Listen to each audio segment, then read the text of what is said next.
Assalamualaikum warahmatullahi wabarakatuh. Hai semuanya. Terima kasih telah nongkrong di channel ini. Di sini saya akan menceritakan tentang Mbah Sutri, sang penjual jamu. Jangan lupa di-subscribe ya. Mbah Sutri adalah seorang penjual jamu gendong. Sebagai seorang penjual jamu yang terbilang kuno, Mbah Sutri meracik jamunya sendiri. Resep jamu yang terbilang turun-temurun dari nenek buyutnya dulu. Sejak dia menikah, Mbah Sutri diajari oleh orang tuanya meracik jamu sekaligus memberikan resep rahasia agar jamunya laris dan manjur. Setiap malam, tepatnya jam 7 setelah Isya, Mbah Sutri membuat jamu, mulai dari mengupas empon-empon seperti kunyit, kencur, temulawak, temu ireng, kunyit putih, dan lain-lain. Setelah dikupas, dia memarut, merebus, dan menyaringnya.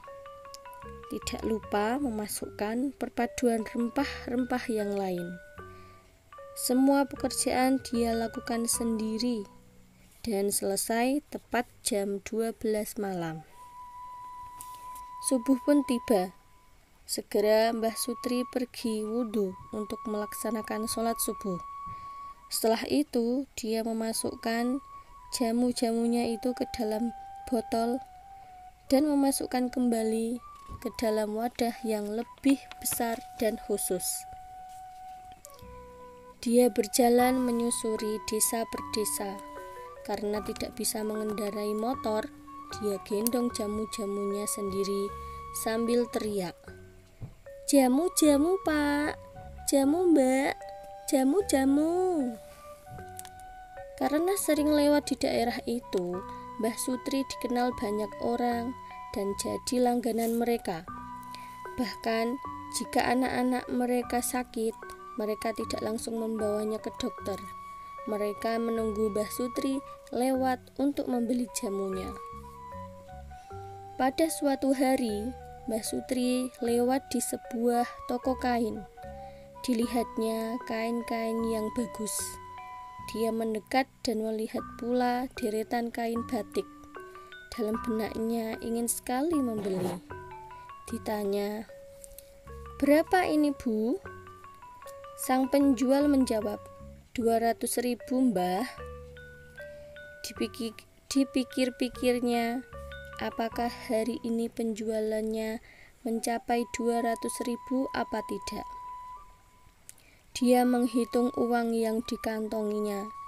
Ternyata Mbah Sutri cuma mengantongi 200.000 pas. Tapi dia harus pulang naik ojek dan membeli empon-empon yang harus diraciknya nanti malam untuk kembali berjualan besok. "Uang saya kurang 100.000 Bu. Boleh saya beri 100.000 dulu dan besok kekurangannya akan saya bayar. Biarlah barangnya tetap di toko ini. Besok saya ambil, tapi jangan berikan kepada orang lain," ucap Mbah Sutri. Sambil menatap Mbah Sutri dalam-dalam, sang penjual menjadi iba. Kerutan kulit di wajahnya mengingatkannya pada seseorang. Sepertinya nenek itu jujur dan baik hati. Begitu pikir penjual. Maka sang penjual berkata, "Bawa saja Mbah, besok kekurangannya tidak apa-apa. Bawa saja kain batik ini." Senang sekali Mbah Sutri mendengarnya. Dia pulang membawa kain batik yang diidam-idamkan. Pada pagi harinya, tiba-tiba rumah Mbah Sutri ramai sekali. Banyak kursi dan tamu. Mereka banyak yang mengaji surat Yasin. Ya, Mbah Sutri telah meninggal dunia. Setelah meracik jamu, tiba-tiba dadanya sesak dan dia pun tidur. berharapkan bangun lebih awal untuk merapikan dagangannya, Mbah Sutri tidur untuk selamanya. Warga sibuk mengurus pemakamannya. Setelah selesai, mereka pulang ke rumah masing-masing sambil membicarakan kematian Mbah Sutri yang tiba-tiba. 7 hari berlalu, warga rutin tahlilan untuk mengirim doa kepada Mbah Sutri. Namun ada yang mengganjal. Sejak Mbah Sutri meninggal, pada malam-malamnya, Beni, anak sulung Mbah Sutri, yang tinggal tak jauh dari rumah Mbah Sutri, selalu memimpikan Mbah Sutri, emaknya. Malam pertama setelah Mbah Sutri dimakamkan, Beni bermimpi melihat ibunya itu mondar-mandir antara pintu satu ke pintu yang lainnya, seperti orang kebingungan. Malam kedua, Beni bermimpi ada seekor burung yang terbang. Burung itu seperti tidak lelah. Dia terbang terus, sampai akhirnya burung itu bertengger di kain batik yang ada di jemuran. Malam ketiga, Beni bermimpi melihat emaknya itu murung dan merenung. Sebenarnya Beni curiga dengan mimpinya yang tak biasa. 3 hari berturut-turut setelah Mbah Sutri meninggal. Sebenarnya dia resah dan penuh tanya, ada apa dengan mimpinya? Tapi seketika Beni menepis semua itu. Dalam benaknya berkata, aku mungkin kurang khusyuk berdoa sebelum tidur. Malam keempat, Beni yang berwudu dulu sebelum tidur berdoa dengan khusyuk sekali, agar tidurnya nyaman dan tidak diganggu setan. Namun dia kembali bermimpi bahwa dia melihat Mbah Sutri, emaknya itu sedang tenggelam. Hanya kelihatan tangannya yang melambai-lambai meminta pertolongan. Beni langsung terperanjat bangun. Keringat dinginnya pun keluar. Perasaannya pun tidak enak. Dia berpikir, ada yang tidak beres ini dengan emaknya. Tapi apa yang tidak beres? Emaknya kan telah meninggal dunia. Pasti kehidupan setelah kematianlah yang tidak beres ini. Emaknya itu belum tenang menghadap Tuhan, belum punya tempat yang nyaman. Setelah hari ke-7, Beni beraktivitas seperti biasa. Mulailah dia membersihkan kamar emaknya yang tinggal sendirian. Beni memang tidak serumah dengan emaknya, tapi jarak rumah Beni dengan rumah emaknya tidaklah jauh. Kamar emaknya yang kecil itu masih berantakan, selimut yang belum dilipat, dan sprei yang masih tidak rapi. Setelah merapikan tempat tidur emaknya, Beni membuka lemari pakaian yang tidak tersusun rapi. Semua itu kini telah jadi kenangan, terbayang oleh Beni saat emaknya memakai pakaian itu. Beni bangun dari lamunannya. Terlihat kain batik yang indah, yang masih terbungkus plastik rapi, seperti baru saja dari toko. Dan kagetlah Beni karena kain itu yang masuk di mimpinya. Burung yang terbang mondar-mandir itu yang akhirnya berhenti dan bertengger di kain batik di jemuran.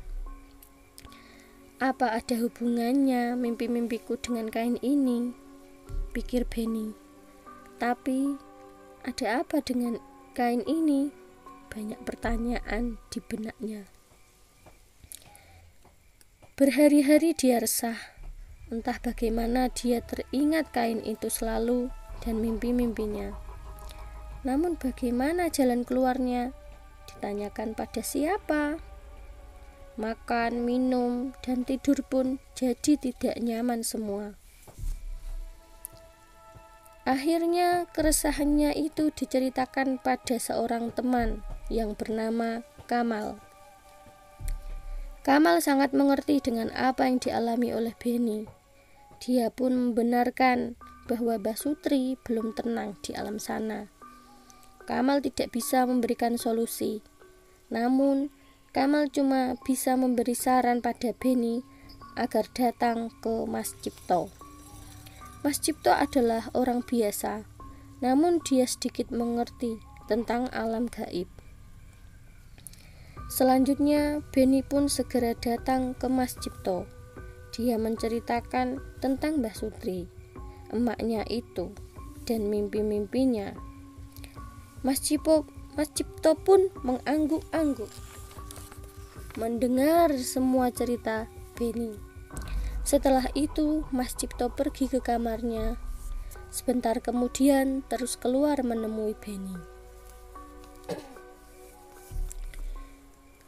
"Ibumu itu punya hutang, Nak," begitu kata Mas Cipto. "Ibumu belum mendapat tempat di alamnya karena masih punya tanggungan hutang di dunia. Dan orang yang mati dalam keadaan masih berhutang, maka arwahnya masih belum bisa diterima. Dia meminta pertolonganmu untuk membayarkannya," kata Mas Cipto. "Tapi ketika prosesi pemakaman, orang-orang sudah saya umumkan bahwa jika emak saya punya hutang, segera menghubungi saya jika berjumlah besar dan belum mengikhlaskannya," begitu jawab Beni. "Mungkin saja yang dihutangi itu tidak tahu kalau emakmu itu sudah meninggal. Barangkali ada hubungannya dengan kain batik yang kau temukan yang sama persis dengan mimpimu," kata Mas Cipto. "Baiklah Mas Cipto, terima kasih.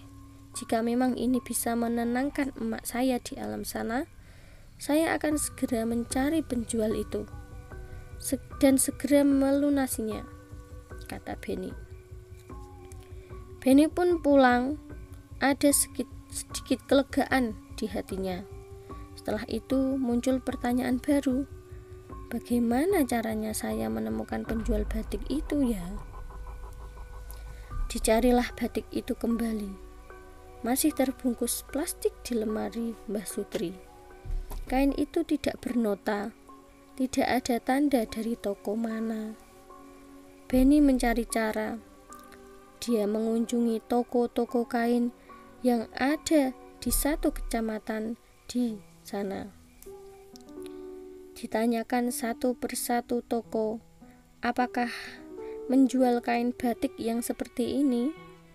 Kalaupun ada, maka setelah ditanya, apakah pernah ada penjual jamu gendong yang membeli kain itu dari toko mereka? Semua toko mengatakan tidak. Semakin pusing Beni mencarinya. Dalam hatinya dia berdoa, "Ya Allah, berilah petunjuk untuk menemukan penjual batik itu, sehingga emak saya tenang menghadapmu." Beni pun berjalan kembali. Di pojok sebuah jalan, Beni kelelahan. Dia duduk di emperan warung lesehan sambil meminum es teh. Dia melepas lelahnya. Beni bertanya pada penjual warung, "Toko kain di sini ada berapa, Pak? Yang dekat sini?" Sang penjual menjawab, "Di seberang jalan ada, Mas, tapi sedang tutup." Selanjutnya Beni berpikir bahwa dia akan kembali besok saja. Tapi apa kain itu dari toko sana? Nanti kalau dari toko lain, semakin pusinglah aku. Begitu pikirnya. Keesokan harinya, Beni kembali ke toko yang tutup itu. Sambil menunggu buka, dia mampir di warung lesehan kemarin sambil ngeteh. Toko pun buka. Beni bergegas ditanyakanlah perihal kain batik itu. Dan benarlah di toko kain itu emaknya membeli kain batik. Benny menjelaskan bahwa emaknya yang telah meninggal, tentang mimpi-mimpinya dan kedatangannya pada Mas Cipto serta perjuangannya menemui toko kain itu. Sang penjual pun termenung mendengarkannya dan berkata bahwa dia mengikhlaskan hutang ibunya.